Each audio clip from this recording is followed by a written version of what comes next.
Good evening and welcome to the ICU TV main news. Here are the stories making headlines. Man sustains severe bans at Chama agriculture show. Government drafts Innovators and Inventors bill. ICU TV reporter wraps up Ghana assignment. In international news, 3 Palestinians killed in latest Gaza strikes. And in sports, South Africa leads Africa into a historic round of 32 World Cup 2026.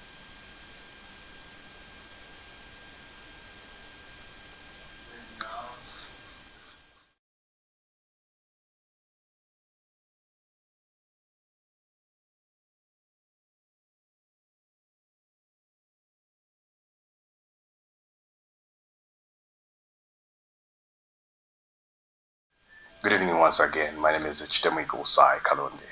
And now the news in details. A man is receiving treatment at Chama District Hospital after sustaining severe burns at the agriculture show in the area of Senior Chief Kabombo. The victim allegedly became intoxicated and fell asleep near a grass fence that was later set on fire at around 22 hours. Members of the public rescued the victim from the flames before alerting police. Officers found him unconscious at the scene and rushed him to the Chama District Hospital for a treatment. Police say initially investigations indicate the victim and his colleagues remained at the showgrounds drinking after the event. He sustained burns to most parts of his body and remains in serious conditions. Well, in other news, government is developing an Innovators and Inventors bill aimed at supporting the growth of the innovation sector and creating an environment that promotes new ideas and inventions. The Ministry of Technology and Science says the proposed legislation forms part of efforts to build a digitally empowered society and an inclusive digital economy that improves productivity, strengthens public services, and creates new opportunities for economic growth. Government has also called for stakeholders' participation in the development of the bill to ensure it responds to the needs of innovations and supports the growth of the sector. Well, in other news, for the past several days, ICU TV has been bringing you comprehensive coverage from Accra, Ghana, where our reporter Mishek Mfune has been following the African Youth SDGs Summit while also covering other assignments. Also, his assignment comes to an end. Mishek joins us live from Accra, Ghana to reflect the experience and the stories that has shaped his coverage. Well, Mishek, you've spent the past few days reporting in Ghana. First of all, how has been your experience and reporting outside the country for you been?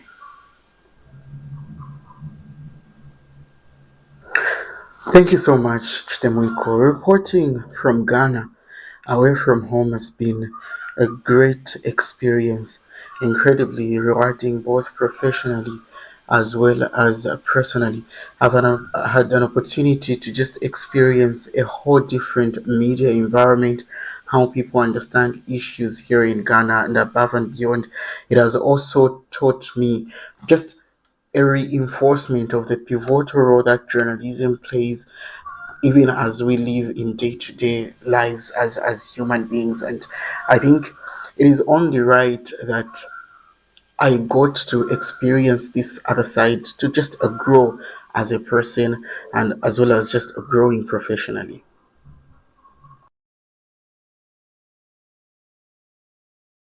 Well, while you were in Ghana, how was the experience and give us a random of the key outcomes and highlights from the 3-day gathering? How was it for you during the 3 days gathering at the summit? Well, Chitemwiko, the African Youth SDG Summit brought together young leaders, innovators, policymakers, development practitioners, government officials from Ghana, such as Dr. Zanetta Hajaman Rawlings, who is the Member of Parliament for Critical Constituency. The summit on the first day set the tone and introduced young people to new ways of thinking, new ways of partnerships, even as it was addressing the 17 SDGs and the best ways through which it can be fostered, even as we head close to 2030. Day two saw plenary sessions where young people now had to choose their areas of interest. The 17 SDGs comprises of a lot of things that had to meet young people at their very point of interest, and they were mentored in that way. Day three ended on a very, very colorful note where we saw rewards being given to recognized young people from across Africa, as well as just a cultural night which celebrated the cultural diversity from across Africa as well as uh, Ghana itself. So it was a good experience, and it has enriched me as a journalist coming from ICU, as a student, as well as an SDG advocate. I'll write better stories. I'll come back that side to just put the knowledge that I've gained into practice. It's been a very, very beautiful experience, and allow me to emphasize the fact that it felt really short. Just having to network with people, finding out how people think, it was really, really fascinating. All right. Beyond the summit, you've also been covering several stories across Accra. What has been the experience reporting on the other stories?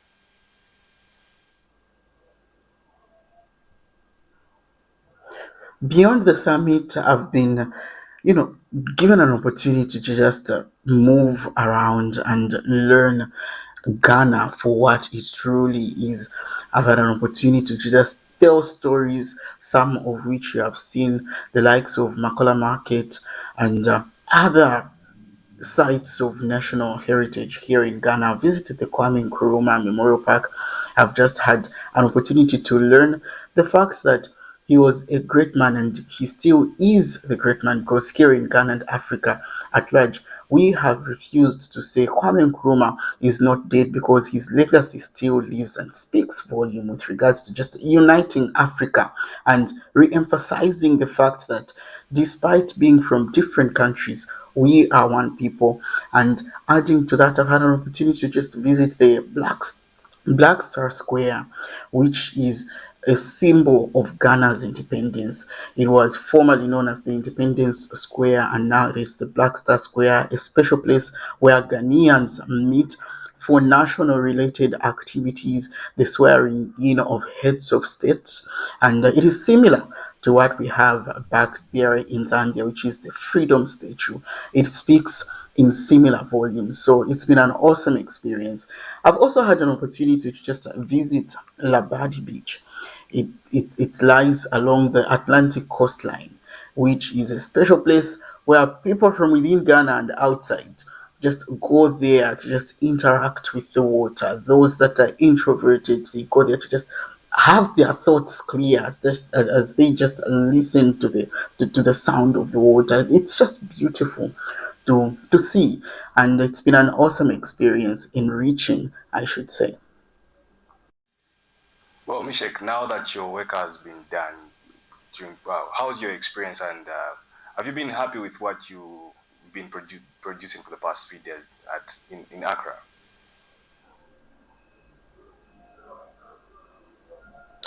Well, beyond the classroom has brought a new pair of lenses that have just helped me view journalism differently.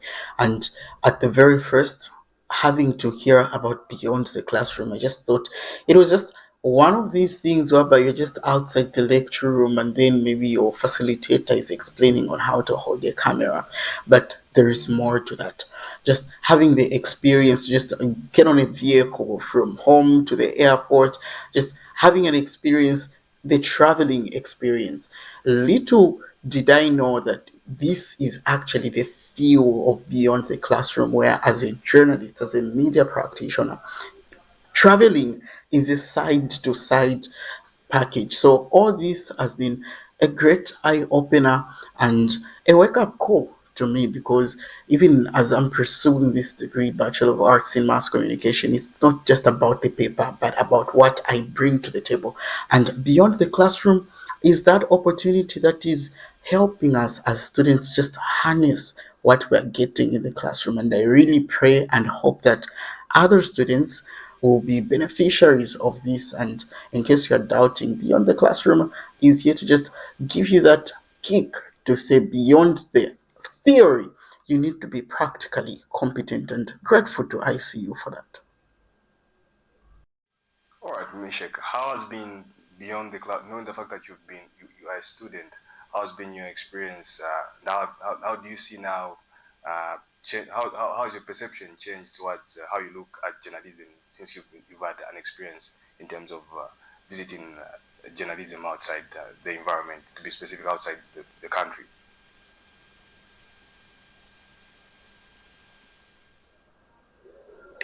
Thank you very much for having me. And yes, I'm looking forward to coming back home and just meeting everybody. Special thanks to the coordinator, the brain behind the Beyond the Classroom, Mr. Cheswa Kapasa. Thank you very much for a smooth coordination and see you soon.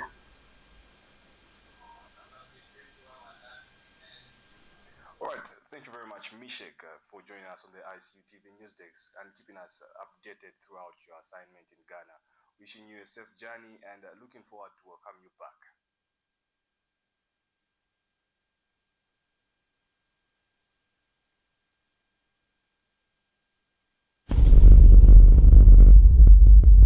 The Information and Communications University is complementing government effort in promoting legal and safe mining for all Zambians.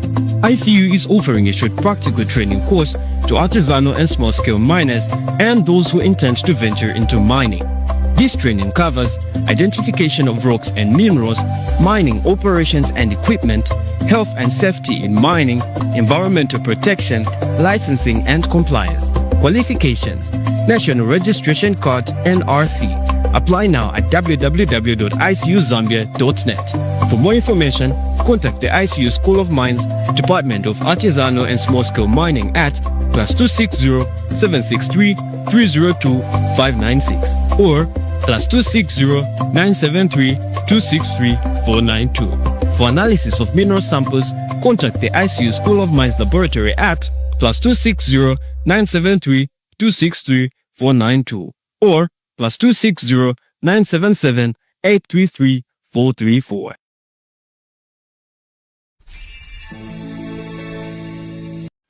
Thank you very much for still staying with us. And now, still in local stories.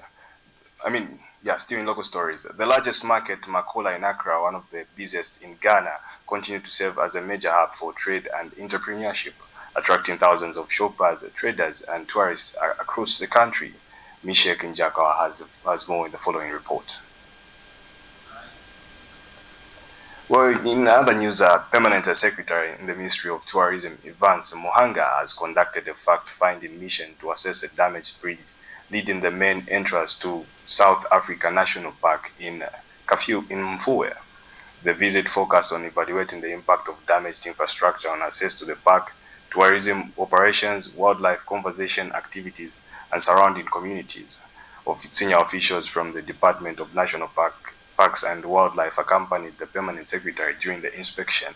Government has reaffirmed its commitment to work with relevant stakeholders to restore safe access to South Ruangwa National Park and maintain its position as one of Zambia's leading wildlife tourism destinations. We now take another break, coming to you with more in international news. Stay tuned.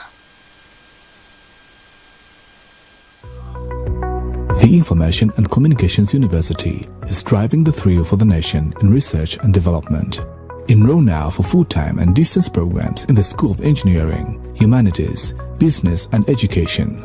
To apply, visit our website at www.icuzambia.net or call us on +260 211 221 662 or 0966 342 359. Sponsorship is available.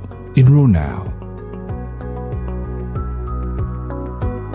Thank you very much for still staying with us. And now in international news, 3 Palestinians have been killed and 43 others injured in Israel strikes across the Gaza Strip over the past 24 hours, according to Gaza's Health Ministry.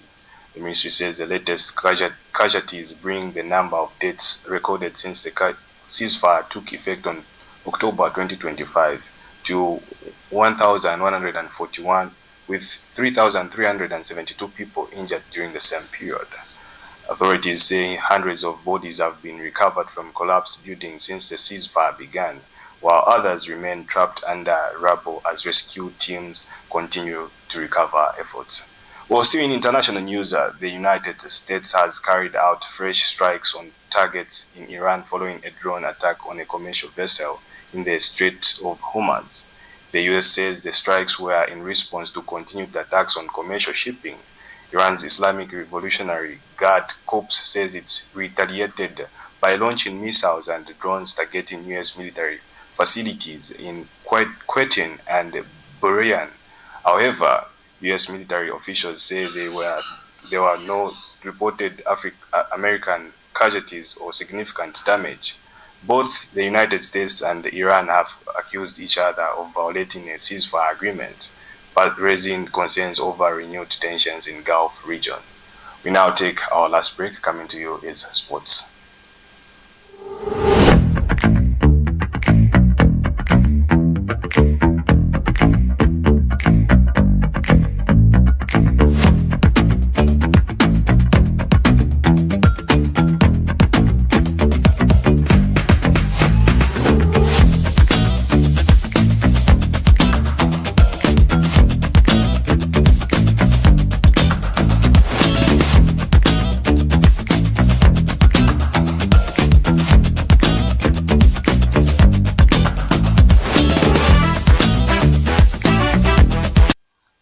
For still staying with us. And now in sports, the FIFA World Cup 2026 has entered the knockout stage. Tonight at 21 hours, South Africa faces Canada in the opening match of round 32, making Bafana Bafana's first ever appearance beyond the group phase. As 9 African nations advance, the continent now sets its sights on making World Cup history.